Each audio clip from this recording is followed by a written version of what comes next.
ஒரு கோழியை கையில பிடிச்சுக்கிட்டு நாடாளுமன்றத்துக்கு வந்த ஹிட்லர் அந்த கோழியினுடைய இறகுகளை ஒன்னொன்னா பிச்சு எரிஞ்சாரு. வலியிலையும் வேதனையிலையும் அந்த கோழி அலறி துடிச்சு அவர் கையில இருந்து தப்பிக்க போராடிச்சு.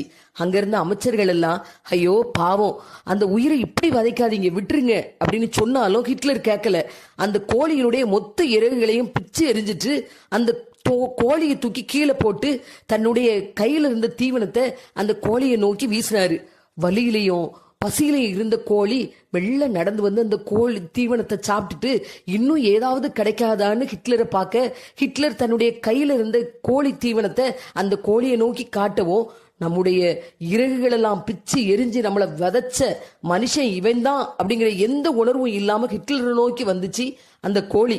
இதை பார்த்த அமைச்சர்களுக்கெல்லாம் ஆச்சரியம். ஹிட்லர் சொன்னாரு, வாக்காளர்களும் இப்படிதான் 4.5 வருஷம் விலைவாசியை உயர்த்தி வரியை ஏத்தி அவங்களை ஒடுக்கி விதைச்சாலும் கடைசி 4 மாசத்துல நாம ஏதாவது இலவசமா கொடுத்தோம்னா நாம செஞ்ச அநீதிகள் எல்லாம் மறந்துட்டு மறுபடியும் நமக்கே வாக்களிப்பாங்கன்னாரு.